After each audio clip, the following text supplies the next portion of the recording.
it's real easy to just get started in ministry because you can just become a sole proprietor. And in most cities, you just go down and get a business license. Usually it costs anywhere from $50 to $100, $125 a year to get a business license. As long as you use your own name in the title of your business, you don't have to file a fictitious business statement, which is a DBA, doing business as. But now if you don't use your own name, like I use the name Church Growth Network. So every 5 years, I have to, with the state of California, fill out the paperwork and renew my fictitious business statement.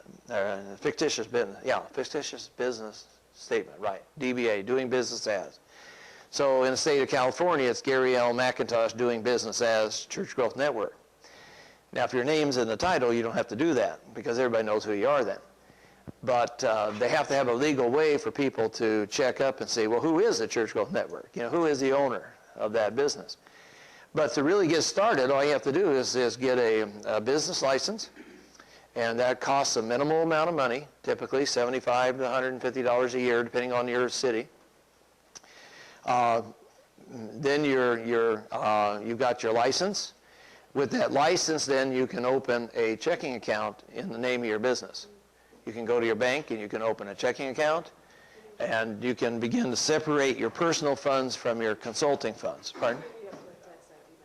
Put in tax ID number, right, yeah. And particularly if you're selling products.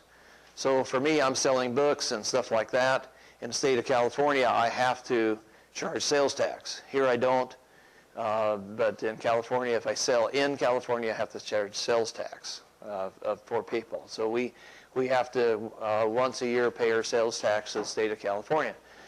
The governor appreciates that, particularly with the financial situation that California's been in the last few years. So, that's another way, though. You're creating your own business. You're creating your own consulting firm, and it can be just you. That's all. And so you have your firm.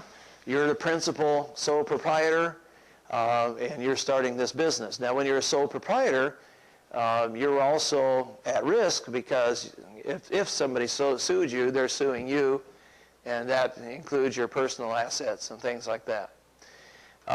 Some consultants actually put together limited liability corporations or other corporations. I have spoken to several people about this over the years, and I have chosen not to do that.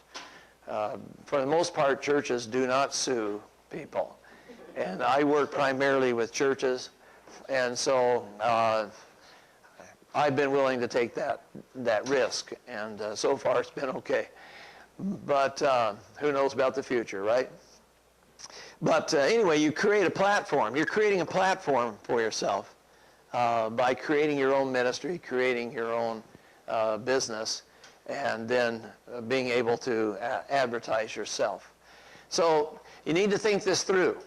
If you're going to go back and do church consulting, how are you going to present yourself to the public? How are you going to the constituency? How do you create a platform from which you can launch out into the community? For me, I started this company. Originally, I started it as McIntosh Consulting. That was our name. 1987, we started. And I was up at a Presbyterian church in Walnut Creek, California. Walked into the office, and the secretary says, "Oh, you're McIntosh Consulting." She says, "You know, I hate to tell you this, but I've been throwing all your stuff away." I looked at her and said, "Well, why?" She says, "Because I thought you were a computer consultant." Macintosh computers. Wow. Yeah. I never thought about that. So what I did is I went back home and I changed my name to Church Growth Network. So now it's Gary L. McIntosh, doing business as Church Growth Network. Because McIntosh Consulting, I'm not a computer consultant. And I thought to myself, well, if that church is misunderstanding this, then so are a lot of other churches. So in 1989, we changed our name to Church Growth Network. So, you know, you try things, you do things. Sometimes you you have to adjust as you go along. But we've worked now since 1989 as Church Growth Network. To tell you the truth, it took probably, oh my goodness, probably 6 or 7 years to really get going. And I was teaching in a seminary, and I'd also worked 3 years full-time as a consultant before that. But when I left the other organization, I left their platform. Right. See, I had worked for them, and they were giving me all my leads and everything. When I left, I went from working 15, 20 days a month in consulting to doing maybe 1 or 2 churches a year. And people didn't know me. And so I had to start all over, creating an identity of who I was. And it took a while to do that. And it probably will take a while for you, unless you just happen to have just a fabulous platform in order to promote yourself from.